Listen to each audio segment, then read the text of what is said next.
राष्ट्र धर्म रात 8 बजे सिर्फ ANB न्यूज पर।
खबरनामा, खबर से असर तक शाम 5 बजे सिर्फ ANB न्यूज पर।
नमस्कार, स्वागत है आपका राष्ट्र धर्म में और मैं हूं आपके साथ मुस्कान। अरब सागर से उठे चक्रवाती तूफान तौकते को लेकर कई राज्यों में अलर्ट जारी है। एक तरफ जहां कर्नाटक में साइक्लोन के बीच तेज बारिश की वजह से 4 लोगों की मौत हो गई है, वहीं राज्य में कुल 73 गांव चक्रवाती तूफान से प्रभावित हुए हैं। वहीं साइक्लोन तौकते गोवा के तटीय क्षेत्र से भी टकरा गया है। पणजी में इसका असर देखा गया है। गोवा में चक्रवाती तूफान से भारी नुकसान की खबर है। सड़कों पर कई जगह पेड़ भी गिर गए हैं।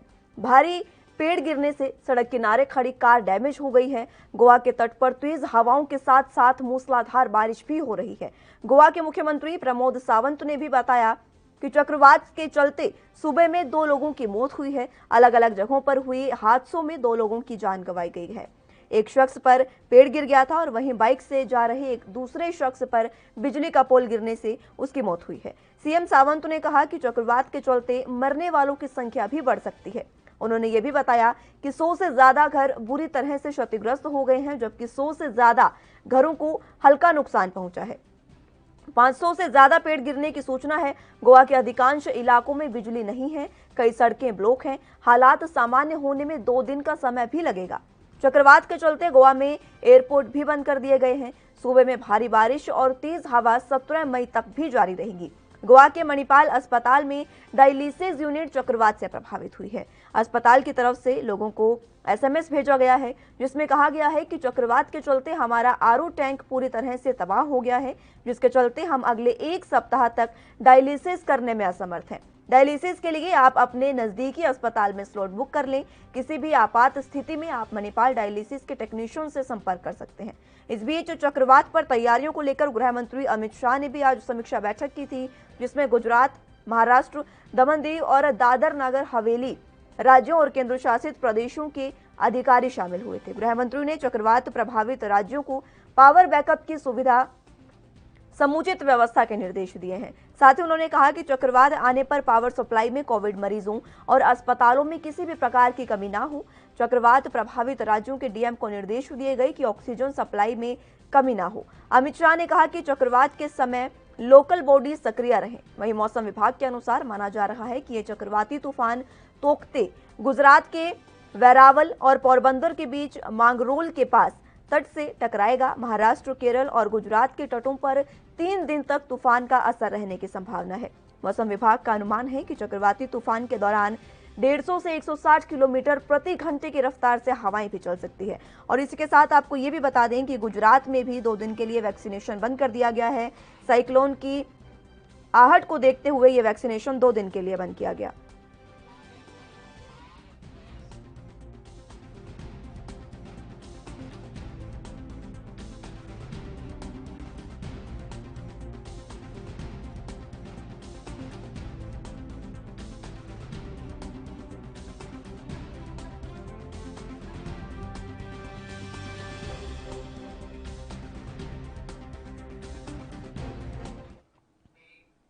चलो, तो इसी पर चर्चा करने के लिए हमारे साथ तमाम पैनल मौजूद हैं। सबसे पहले हमारे साथ सत्यप्रकाश सोनी, संवाददाता हमारे हैं, लाइव जुड़ चुके हैं हमारे साथ। और फोन लाइन पर हमारे साथ RS शर्मा, निदेशक है ये IMD के। आप दोनों का बहुत स्वागत है सर। सबसे पहले मैं आपके पास आना चाहूंगी सत्यप्रकाश, किस तरह की स्थिति फिलहाल मुंबई में देखने को मिल रही है, क्योंकि लगातार जिस तरह से साइक्लोन की आहट है, गोवा में हम देख रहे हैं, कर्नाटक, केरल, हर जगह तबाही का मंजर हमने देखा। मुंबई की फिलहाल क्या स्थिति है? जी मुस्कान, देखिए जिस तरह से महाराष्ट्र सहित देश के अन्य 6 राज्यों में अलर्ट जारी किया गया है, ऐसे में तौकते के तूफान आज देर रात मुंबई में आने की आशंका जताई जा रही है। उसको लेकर महाराष्ट्र सरकार ने तमाम तरह के एहतियातन जो सुविधाएं हैं वो मुहैया करवा दी गई है। NDRF की 3 टीमों के अलावा BMC के तमाम कर्मचारी, लाइफ गार्ड के अलावा फायर ब्रिगेड के तमाम कर्मचारी जो है समुद्र के आसपास जो है तैनात कर दिए गए हैं। लिहाजा तमाम मछुआरों को भी खाली करवा लिया गया है, जिससे आपात स्थिति में निपटा जाए। लेकिन दूसरी तरफ लगातार यह भी देखा जा रहा है कि किस तरह से महाराष्ट्र की स्थिति होगी, और इस पर पूरी नजर जो है मानसून विभाग रखा हुआ है। लगातार मानसून विभाग से संपर्क किया जा रहा है कि दर दर की जो परत दर परत की जो स्थिति है महाराष्ट्र में आने वाली तौकते तूफान की, उसको लगातार अवगत कराया जाए। लिहाजा महाराष्ट्र सरकार ने पूरी तैयारी के साथ अब ये कह दिया है कि तौकते तूफान अगर आता है तो जाहिर तौर पर उससे सही तरीके से निपटा जाएगा। लेकिन जिस तरह से तौकते तूफान आने के पहले की आहट से ही जिस तरह से महाराष्ट्र में कई इलाकों में बूंदाबांदी के साथ तेज हवाओं हो रही है, बारिश भी कहीं कहीं भी हो रही है, इस स्थिति में 2 लोगों की मौत की भी खबर सामने आई है, जो कहीं न कहीं महाराष्ट्र के जिले से है। सत्यप्रकाश, आज का पूरा दिन किस तरह से निकला, क्योंकि बताया जा रहा है कि मुंबई में बारिश भी देर रात हुई थी, तो आज का दिन किस तरह का रहा मुंबई में? मुस्कान, देखिए जिस तरह से तौकते तूफान आने की आशंका थी, उसकी तबाही की आशंका थी, उसको देखते हुए महाराष्ट्र सरकार ने जिस तरह से महाराष्ट्र में लगातार कोरोना मरीजों की इलाज हो रहा है, कोरोना वार्डों में तमाम मरीजों को जो है कहीं न कहीं अस्थायी रूप से जो स्थगित किया जा रहा है। लिहाजा जो मरीज ICU में है उनको ICU के साथ यानी कि पूरे सिस्टम के साथ दूसरे बड़े हॉस्पिटल में जो अस्थायी हॉस्पिटल है वहां शिफ्ट किया जा रहा है। वहीं जिन मरीजों को सत्यप्रकाश, मैं रोकना चाहूंगी आपको, RS शर्मा से भी हम जानकारी ले लेते हैं। सर, म्यांमार ने इसका नाम रखा है इस तूफान का ताउते। इस नाम का क्या मतलब है? क्या ताउते मतलब तबाही कहा जा सकता है? जी नहीं, ऐसा नहीं है। देखिए जो WMO के जो एसोसिएटेड कंट्रीज है वो अपने अपने नाम प्रपोज करते हैं, और साइक्लोन का नाम जो है वो पहले से ही तय कर लिया जाता है WMO के कमेटी के द्वारा। तो उसी के क्रम में अलग अलग देशों के नाम जो है वो अल्टरनेट बारी बारी से आते हैं। तो इस बार जो तूफान आया है वो म्यांमार देश के द्वारा दिया हुआ है, और इस ताउते का जो वहाँ का लोकल लैंग्वेज में जो अर्थ है वो एक प्रकार की एक छिपकली है जो थोड़ी खतरनाक मानी जाती है। तो ये एक प्रकार से छिपकली का नाम है। जी शर्मा जी, जिस तरह से तूफान को नाम दिया गया है, ताउते इसका नाम है, क्या कितनी ये तबाही मचा सकता है और क्या कुछ मंजर इसका आगे हम देख सकते हैं? देखिए, जहाँ तक तबाही की बात है, फिलहाल यदि बात करें तो ये सिस्टम वेरी सीवियर साइक्लोन की कैटेगरी में है जी। यानी कि जो हवाओं की गति है वो 140 से 50 किलोमीटर प्रति घंटा तक की समुद्र के अंदर है। हालांकि ये कोस्ट से बहुत ज्यादा डिस्टेंस पे नहीं है। आज दोपहर शाम की यदि बात करें तो गोवा तक से करीब 150-200 किलोमीटर दूर इसका सेंटर अरब सागर की खाड़ी में का है। लेकिन कोस्ट से करीब होने की वजह से इसका जो विंड और उसकी वजह से जो हेवी रेनफॉल एक्टिविटी है वो कंटिन्यू पिछले 2 दिन से जारी है। और साथ ही साथ कोस्टल एरियाज में इतनी स्ट्रॉन्ग विंड होने से स्टॉर्म सर्ज की भी एक जो डिजास्टर जो हो सकता है, यानी कि समुद्र का जो पानी है वो तटीय क्षेत्र में पहुंच सकता है। तो 3 टाइप का जो मेन डिजास्टर है, यानी कि तेज हवाएं हैं, साथ ही तेज बारिश है, भारी बारिश है, और तीसरा जो मेन एक्सपेक्टेशन जो डिजास्टर कह सकते हैं वो स्टॉर्म सर्ज है। तो ये जो है वो कोस्टल के जो स्टेट्स हैं स्पेशली वहाँ पे ऑलरेडी अलर्ट जारी किया हुआ है, और इस सिस्टम का जो मूवमेंट है वो नॉर्थ वेस्ट डायरेक्शन में, यानी कि 18 मई को सुबह के समय ये गुजरात तट के आसपास लैंडफॉल करेगा। ठीक है सत्य प्रकाश, आपके पास मैं आना चाहूंगी।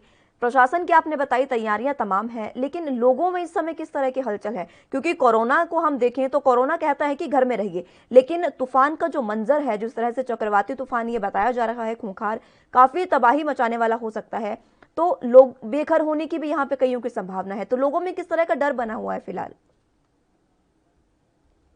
जी देखिए मुस्कान, जिस तरह से मौसम विभाग ने कहा था तो तूफान अगर महाराष्ट्र मुंबई में आता है तो जाहिर तौर पर इसकी जो गति होगी 150 प्रति किलोमीटर से लेकर 250 प्रति किलोमीटर हो सकती है। ऐसे में डर का माहौल एक लिहाज से भी माना जा रहा है कि मुंबई में जिस तरह से कोविड सेंटरों में जो स्ट्रक्चर बनाए गए हैं पर मरीजों के इलाज के लिए, वो स्ट्रक्चर की जो क्षमता है वो 70 से 80 किलोमीटर प्रति घंटा की रफ्तार से झेलने की है। ऐसे में अगर तौकते तूफान की रफ्तार इसी रफ्तार से आती है तो जाहिर तौर पर तमाम जो कोविड सेंटर जो बनाए गए हैं वो कहीं कहीं उनके परचकच्चे उड़ सकते हैं। ऐसे में महाराष्ट्र सरकार ने एहतियातन उन सभी मरीजों को शिफ्ट करने का आदेश दे दिया है। पिछले दिनों से ही लगातार शिफ्टिंग की जा रही है। हालांकि आईसीयू में जो मरीज रखे गए हैं उनको अभी शिफ्ट नहीं किया गया है, लेकिन तैयारियां पूरी तरह से कर दी गई कि अचानक अगर स्थिति बिगड़ती है तो तुरंत उनको शिफ्ट कर लिया जाएगा। वहीं अगर आपने पूछा है कि आम जनता में, आम लोगों में किस तरह की भावना है, देखिए ये मुंबई महाराष्ट्र है, यहाँ पर किसी भी परिस्थिति से निपटने के लिए लोगों को जहन में एक अलग से कर्टेसी होती है। किसी भी स्थिति में अगर कुछ चीजें होती है तो जाहिर तौर पर लोग तुरंत अपने आप को संभाल लेते हैं। यही है मुंबई करो की जो है तफ्तीश, और यही है मुंबई सत्य प्रकाश, कुछ लोग आपके पास से गुजर रहे हैं, आप उनसे कोशिश कीजिए बात करने की और लोगों से जानिए कि वो किस तरह का फिलहाल महसूस कर रहे हैं, क्योंकि लगातार कोरोना से भी हालात बिगड़े हैं और इस तरह से जब संभावनाएं ज्यादा हैं एक तबाही की, तो कैसा लोग महसूस कर रहे हैं? आपके पास काफी लोग गुजर रहे हैं, उनसे बातचीत करने की कोशिश कीजिए। जी मुस्कान, मैं जरूर कोशिश करूंगा। हालांकि काफी लोग ऐसे भी हैं जिनको शायद इस का अनुमान भी नहीं होगा कि अगर तौकते तूफान आता है तो उसकी स्थिति क्या होगी या उसकी प्रक्रिया क्या होगी। सर आइए। मुस्कान, मैं अभी सर आइए ना। सर आपको जी क्या थोड़ी आपको जानकारी है कि आज महाराष्ट्र में जो है तौकते तूफान की आशंका है, इस तरह की कोई जानकारी? No not. अच्छा, तो आपको क्या लगता है कि अगर इस तरह की स्थिति बनती है, जैसा कि मानसून विभाग ने कहा कि आने वाले 24 घंटों में महाराष्ट्र में तौकते जो तूफान है, चक्रवाती तूफान है, महाराष्ट्र की सीमा, समुद्र सीमा में टकराएगा तो काफी भारी तबाही होगी, जैसा कि महाराष्ट्र के अन्य जिलों में देखा जा रहा है। आपको क्या लगता है इस तरह की कोई डर या इस तरह की कोई तैयारी? कुछ तैयारी नहीं दिख रहा है, मालूम ही नहीं, आम आदमी को तो मालूम ही नहीं। हाँ बारिश गिरेगा करके ऐसा तो मालूम पड़ा है, लेकिन तूफान का कोई पता नहीं। बारिश अगर भारी संख्या में होती है, बड़ी मात्रा में होती है, तेज हवाओं के साथ होती है, भारी नुकसान हो सकता है, इस तरह की कोई बातें थे? कोई कुछ नहीं है, कुछ नहीं है। साउथ में कुछ हो रहा है बोलता है, कल से वो बहुत हो रहा है, वो साइड से ये साइड आ सकता है, लेकिन हमारे कुछ पता नहीं। तो मुस्कान, आपने देखा कि लोगों के जहन में महाराष्ट्र में इस तरह की बातें नहीं है, लेकिन जिस तरह से उन्होंने बताया कि साउथ में इस तरह की चीजें हो रही है जो उनका अनुमान है। अब ऐसे में महाराष्ट्र सरकार को आम मुंबई करों को भी एहतियातन बताना चाहिए कि अगर स्थिति बिगड़ती है तो उसके लिए आम जनता, आम मुंबई करों की जिम्मेदारी क्या हो। ठीक है आर एस शर्मा जी, आपके पास मैं आना चाहूंगी। किस राज्य में कितनी तबाही का मंजर हो सकता है या किस राज्य में किस तरह की तूफान से आहट हो सकती है, ये सब समझाइए जरा।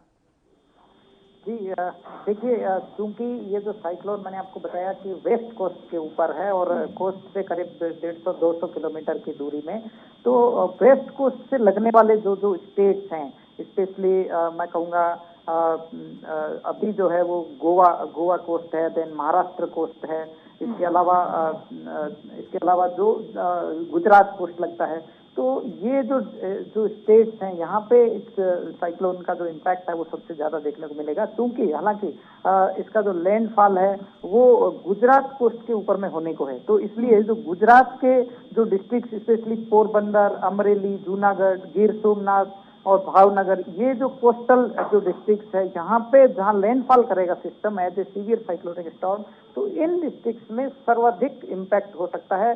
तीनों ही जो एडवर्स इवेंट्स हो सकती है, यानी कि तेज हवाओं से भी और भारी बारिश से भी और स्टॉर्म सर्ज, ये तीनों ही जो घटनाएं हैं वो इन डिस्ट्रिक्ट्स में सबसे ज्यादा हो सकती है। इसके अलावा जो कोस्टल स्टेट्स हैं वहाँ पे तेज हवाओं के साथ बारिश जो है वो सबसे ज्यादा होने की संभावना है। जी ठीक है, मैं आपके पास एक बार फिर से आऊंगी, सत्यप्रकाश आपके पास भी आऊंगी। फिलहाल जिस तरह की तबाही का मंजर गोवा में देखने को मिला है, जिस तरह की तमाम स्थिति देखने को मिली है, वो काफी दुर्भाग्यपूर्ण है देश के लिए, क्योंकि एक तरफ कोरोना की मार है, दूसरी तरफ जनता इस तरह से परेशान बेघर होती जा रही है। फिलहाल यहाँ एक छोटे से ब्रेक लिए रुकेंगे, ब्रेक के उस पार चर्चा फिर से जारी करेंगे।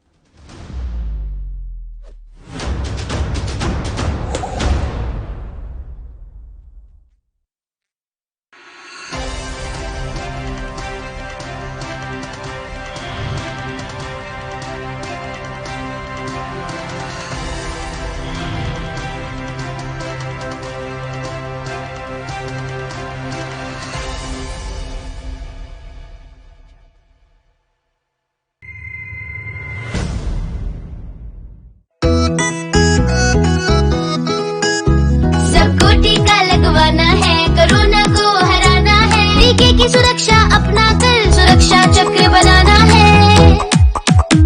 18 साल की उम्र हो, युवा हो या बुजुर्ग हो, एक पल भी सोचे बिना ये मौका नहीं गंवाना है। सबको टीका लगवाना है, कोरोना को हराना है। टीका लगने के बाद भी सुरक्षा को अपना कर भी मास्क फिर भी लगाना है, 2 गज की दूरी निभाना है। सबको टीका लगवाना है, कोरोना को हराना है। मैंने कोविन एप्लीकेशन से अपना रजिस्ट्रेशन कराया और आज मेरा अपॉइंटमेंट मिल गया। पीजीआई में सब कुछ बहुत अच्छे तरीके से हुआ।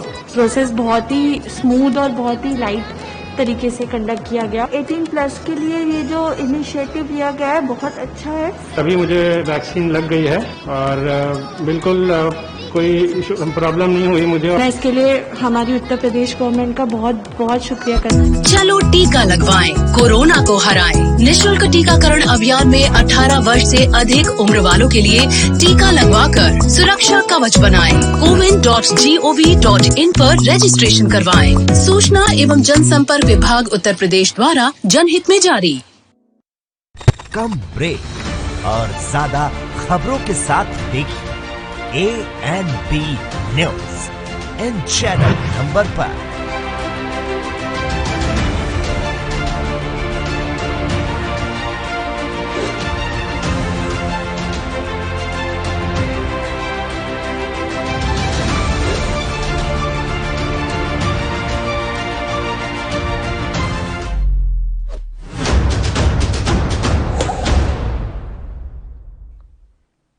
तो ब्रेक के बाद एक बार फिर से आपका स्वागत है। साइक्लोन की बात कर रहे थे हम, ताउते, जिसकी चेतावनी मौसम विभाग ने पहले ही दे दी थी और अब ये गोवा के तट से भी टकरा गया है और कई तटीय क्षेत्रों से टकरा गया। दोनों मेहमान हमारे साथ मौजूद हैं। सत्यप्रकाश, आपके पास में एक बार फिर से आना चाहूंगी, किस तरह की तैयारियां सरकार ने फिलहाल कर ली हैं और किस तरह के निर्देश लोगों को दे दिए हैं इससे बचने के लिए? जी मुस्कान, देखिए जिस तरह से महाराष्ट्र सरकार से आज जो है वीडियो कॉन्फ्रेंसिंग के जरिए बात करते हुए देश के गृह मंत्री अमित शाह ने बताया है कि तौकते तूफान की जो तीव्रता होगी वो बेहद होगी। आने वाले समय में बेहद तबाही भी हो सकती है। जिस तरह से केरल और गोवा में देखा जा रहा है, उसको लेकर गृह मंत्री ने साफ तौर पर कह दिया है कि सबसे पहले एहतियातन जो कोविड पेशेंट मरीज भर्ती है उनके लिए तमाम उपकरण, तमाम दवाइयां, तमाम जो सुविधाएं वो मुहैया करवा ली जाए। लिहाजा जब तेज बारिश और तेज हवा होगी तो बिजली जाने का भी खतरा होगा, उसको मद्देनजर रखते हुए भी जिस तरह से तमाम तैयारियां उसको पूरी कर ली जाए। सुरक्षा के लिए भी उन्होंने कहा है कि तमाम एहतियातन सुरक्षा मुहैया होनी चाहिए, किसी तरह की कोई दिक्कतें नहीं होना चाहिए। उसके बाद भी महाराष्ट्र में जिस तरह से तमाम जो छप्पर वाले घर होते हैं या फिर अन्य अस्थायी घर होते हैं, उनको भी किसी तरह से नुकसान न हो उसको लिए भी कहा गया है। एनडीआरएफ की टीम को लगातार तैनात किया गया है कि जो तटीय इलाके वाले घर है उनको खाली करवा लिया जाए। शर्मा जी आपके पास आना चाहूंगी जी। ठीक है सत्यप्रकाश, आपके पास आना चाहूंगी शर्मा जी। जिस तरह से हर साल हम देखते हैं इस तरह के साइक्लोन तूफान आते हैं, कई बार हमने देखा है, हर बार तबाही मचती है, लेकिन इनका जो मुख्य कारण है वो एक विक्षोभ बताते हैं, दबाव बताते हैं। जो इस बार अरब सागर में दबाव बना है वो कितना भारी है और ये दबाव आखिर है क्या, किस तरह से ये दबाव बनता है, ये जरा जनता को समझाइए। देखिए, स्पेशली जो प्री मानसून सीजन है, मई का महीना जो है वो एक तो इंडियन ओशन में साइक्लोन बनने के लिए सबसे ज्यादा फेवरेबल है। इसके बाद में मानसून के बाद यदि बात करें तो पोस्ट मानसून के दौरान भी चाहे वो अरब सागर की खाड़ी हो चाहे बंगाल की खाड़ी हो, साइक्लोन बनने के लिए कंडीशन फेवरेबल होती है। तो ये जो साइक्लोन फॉर्म होने के लिए सबसे पहले आप जैसे कह रहे हैं कि एक सर्कुलेशन यानी कहीं की कन्वर्जेंस विंड का होता है, और दूसरा जो है वो ओशियन की तरफ से भी कंडीशन फेवरेबल होना चाहिए। वहाँ का जो ओशियन सरफेस टेम्परेचर है वो 27 डिग्री सेल्सियस से ऊपर होना चाहिए। तो फिलहाल जहाँ पे ये साइक्लोन फॉर्म हुआ है साउथ ईस्ट अरबियन सी में, वहाँ टेम्परेचर यदि देखें समुद्र के पानी का तो 30 डिग्री सेल्सियस के आसपास था। तो जितना वार्म ओशियन टेम्परेचर होता है उतना ही उस सिस्टम के साइक्लोन या यूं कहें कि लो प्रेशर सिस्टम पहले बनता है। और डायनामिक्स की यदि बात करें तो लोअर लेवल कन्वर्जेंस होने से वहाँ पे अपर डाइवर्जेंस भी यदि फेवरेबल हो तो धीरे धीरे ये सिस्टम इंटेंस होता है, यानी कि पहले कम दबाव का क्षेत्र बनता है, देन कंटिन्यूअस 2 दिन तक यदि देखें तो वहाँ पे वेल ऑर्गेनाइज क्लाउड्स फॉर्म होते हैं, प्रेशर जो है वो तेजी से गिरना शुरू होता है, वेल मार्क्ड लो प्रेशर के रूप में बनता है। एंड देन जब साइक्लोन की कैटेगरी में होता है तो यूं कह सकते हैं कि हवाओं की गति जो है वो उसके चारों ओर जो है वो एंटी क्लॉकवाइज डायरेक्शन में बढ़नी शुरू हो जाती है। जैसे जैसे विंड का स्पीड बढ़ता है और प्रेशर फॉल होता है वैसे वैसे इस सिस्टम का जो इंटेंसिटी है वो बढ़ता है। इसके अलावा और भी बहुत सारी कंडीशंस जो है वो एटमॉस्फेयर में होनी चाहिए। जैसे मैंने समुद्र के लिए बताया कि टेम्परेचर जो है वो कंपैरेटिवली वार्म होना चाहिए ओशियन का टेम्परेचर। देन एटमॉस्फेयर में भी अपर लेवल विंड शियर जो है वो कम से कम होना चाहिए। तो ये जो सिचुएशन है अभी, यानी कि मई के जो माह होते हैं या नवंबर अक्टूबर का जो महीना होता है, इसमें साइक्लोन बनने के लिए एटमॉस्फेरिक कंडीशन फेवरेबल होती है। तो यदि विंड में कोई भी स्मॉल डिस्टर्बेंस होता है, देन यदि लोअर लेवल में ओशियन की तरफ से सपोर्ट मिलता है तो फर्दर उसको लो प्रेशर सिस्टम में बनने और देन उसके बाद उसको एज ए साइक्लोन देन और तीव्र होने डिपेंड करता है सिचुएशन पे भी। तो उसके अकॉर्डिंग ये सिस्टम जो है वो बनते हैं। शर्मा जी, एक दबाव जो है वो पहले छोटा सा होता है, आखिर वो कितने समय में मजबूत हो जाता है? क्योंकि कल ही हम कह रहे थे कि जो ये दबाव है वो काफी हल्का है, लेकिन आज ये इतना मजबूत हो गया। बिल्कुल, मैं आपको भी बता रहा हूँ कि ये साउथ ईस्ट अरबियन सी में 2 दिन पहले यदि देखें, बल्कि 3 दिन पहले देखें तो ये एक सर्कुलेशन के रूप में दिखना शुरू हुआ था और कंटिन्यूअस उसी समुद्र एरिया में ही बने रहने से, और चूंकि समुद्र का जो ओशियन टेम्परेचर है वो कंपैरेटिवली वार्म है, ओशियन थर्मल एनर्जी जो है वो उसको फर्दर जो इंटेंस होने के लिए फेवर कर रही है। ऊपर एयर का जो विंड है वो भी यदि वहाँ पे फेवरेबल हो, अपर एयर डाइवर्जेंस यदि मिलना शुरू हो जाए तो धीरे धीरे मैंने आपको बताया कि जो विंड स्पीड है वो रोटेशनल टेंडेंसी में आना शुरू हो जाती है, वहाँ प्रेशर जो है वो फॉल होना शुरू हो जाता है। और यदि फर्दर इसमें इंटेंसिफिकेशन होने के लिए कंडीशन फेवरेबल रहती है, जैसे कि अरब सागर में अभी जो हम देख रहे हैं, ऑल जो कंडीशन है, चाहे वो ओशियन की तरफ से सपोर्ट हो, चाहे अपर एयर एटमॉस्फेयर की तरफ से सपोर्ट हो, ऑल जो कंडीशन है वो फेवरेबल होने से आप देखते हैं कि लो प्रेशर सिस्टम जो है वो इंटेंस होता है, साइक्लोन की कैटेगरी में बनता है, then severe and then very severe cyclone की कैटेगरी में अभी जो बना हुआ है। जी। तो शर्मा जी, जिस तरह से आपने बताया तमाम चीज़ें, किस तरह की तैयारियां हम पहले से कर सकते हैं और क्या कुछ वो तमाम प्रकरण है जो हम करके इस चीज़ से बच सकते हैं कि इतनी तबाही जो है वो तबाही का मंजर ना हो? कई तरह की तैयारियां होती होंगी, किस तरह की तैयारियां कर सकते हैं हम? देखिए, मौसम विभाग जो है वो इस साइक्लोन पर पूरी तरह से क्लोजली बात रख रहा है और वेल ऑन टाइम फॉर्म होने से पहले ये डिक्लेयर कर दिया गया था कि ये जो है वो एक साइक्लोन की कैटेगरी में कन्वर्ट होगा और इसका जो असर है वो किस क्षेत्र में ज्यादा होगा। तो जो इम्पैक्ट जो एक्सपेक्टेड है, इसलिए मैं ये भी कहूँ कि तेज हवाओं से कोस्टल एरियाज में जो कच्चे स्ट्रक्चर्स हैं उनको नुकसान हो सकता है। पेड़ जो बड़े पेड़ हैं वो धराशायी हो सकते हैं। जो पावर लाइन्स है वो पूरी तरह से डैमेज हो सकती है। एविएशन सर्विसेज जो है वो उसको नुकसान हो सकता है। तो जो तमाम जो स्ट्रॉन्ग विंड से जो एक्सपेक्टेशन है नुकसान होने की, तो उन सबको ध्यान में रखते हुए यदि पहले से तैयारी कर ली जाए, यानी कि एविएशन जैसे कि कुछ एक स्टेट में बंद हो, टोटली सस्पेंड कर दिया जाए। इसके अलावा यदि ऐसा इतना स्ट्रॉन्ग सिस्टम है तो मछुआरों के लिए पहले से ही वार्निंग दी जा चुकी है कि ऑलरेडी जो डीप ओशन में गए हुए हैं उनको वापस लौट जाना चाहिए, या अभी अगले 2-3 दिन के लिए एटलीस्ट जो फिशिंग का वर्क है उसको सस्पेंड कर दिया जाना चाहिए। तो तमाम ये सारे ऐसे प्रिकॉशनरी मेजर्स है जिनको टाइम समय रहते हुए यदि ध्यान दें या उसको सावधानी से एक्शन लें तो जो नुकसान है, जान माल का नुकसान है, उसको काफी हद तक कम किया जा सकता है। जी, तो शर्मा जी आगे कितने समय में ये दबाव जो है वो कम हो सकता है? हालांकि कह रहे हैं कि 17 और 18 जो तारीख है वो काफी इसके लिए भारी है, क्योंकि लगातार 17 और 18 तारीख बताई जा रही है कि इस दिन ये तूफान अपने चरम पर होगा। तो वो क्या समय है जब ये जो तूफान है ये कम हो जाएगा? जी देखिए, मैंने आपको अभी बताया है कि अभी की यदि बात करें तो ये सिस्टम जो है वो वेरी सीवियर साइक्लोनिक स्टॉर्म की कैटेगरी में है और अभी लैंडफॉल हुआ नहीं है, क्योंकि वेस्ट कोस्ट से यदि गोवा कोस्ट से यदि बात करें तो ये करीब 150-200 किलोमीटर वेस्ट में यानी अरब सागर की खाड़ी में है। और सिस्टम जो है वो अभी भी यूं कहेंगे कि आज 16 है, 17 और 18 नाइट तक ये अभी भी ओशियन में बना रहेगा। तो 18 नाइट लेट नाइट और 19 अर्ली मॉर्निंग की यदि बात करें तो ये सिस्टम गुजरात की कोस्ट से टकराएगा, वहां पे इसका लैंडफॉल होने की संभावना है। और जिस जगह से मैं सत्यप्रकाश आपके पास आना चाहूंगी, एक छोटा सा सवाल जल्दी से बताइएगा। गुजरात में जिस तरह से 17 और 18 तारीख के लिए वैक्सीनेशन बंद कर दी गई है, क्या मुंबई से इस तरह की कोई स्थिति सामने आई है? बिल्कुल मुस्कान, पिछले 2 दिन से मुंबई में वैक्सीनेशन की सारी जो सुविधाएं वो बंद कर दी है। लिहाजा वैक्सीन नहीं होने का कारण बताया गया है, लेकिन जिस तरह से बताया गया था शुरुआती दौर में कि जो सीनियर सिटीजन होंगे यानी कि 44 से लेकर 65 साल के लोगों को जो है वैक्सीन दिया जाएगा, लेकिन वैक्सीन की नहीं उपलब्धता के कारण सारे वैक्सीन सेंटरों को बंद किया गया है। लोग इंतजार कर रहे हैं कि वैक्सीन आएगी तो कब लगेगी। शुक्रिया आपका सत्यप्रकाश तमाम जानकारी के लिए, और आर एस शर्मा जी आपका भी बहुत शुक्रिया हमारे साथ जुड़ने के लिए और तमाम आपने बातें हमारे साथ साझा की और बताया कि किस तरीके से ये जो दबाव है ये कम हो सकता है और क्या कुछ सावधानियां हमें बरतनी चाहिए। फिलहाल के लिए मेरे साथ बस इतना ही। आप जुड़े रहिए एनबी न्यूज के साथ। नमस्कार।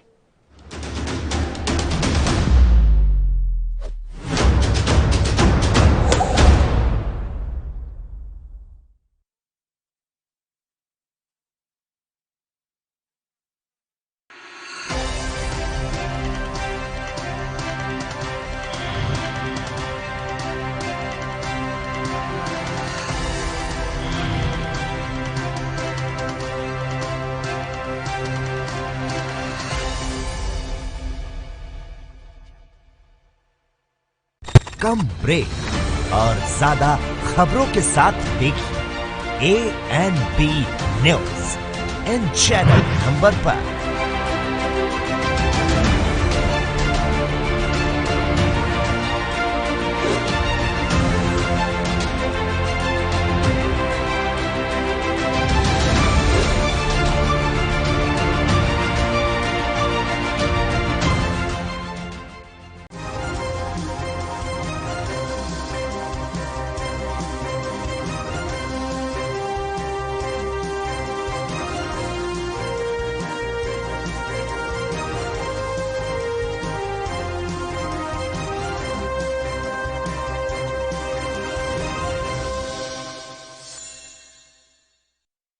पंजाब दी कोरोना खिलाफ जंग जारी है, तुसी भी इस जंग च अपना हिस्सा पाओ।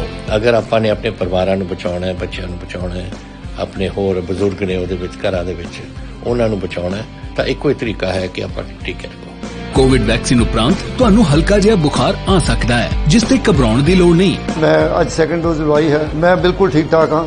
ਮੈਨੂੰ ਕਿਸੇ ਕਿਸਮ ਦੀ ਕੋਈ ਤਕਲੀਫ ਨਹੀਂ। ਵੈਕਸੀਨ संबंधी ਵਧੇਰੇ ਜਾਣਕਾਰੀ ਲਈ 104 ਹੈਲਪਲਾਈਨ ਤੇ ਕਾਲ ਕਰੋ।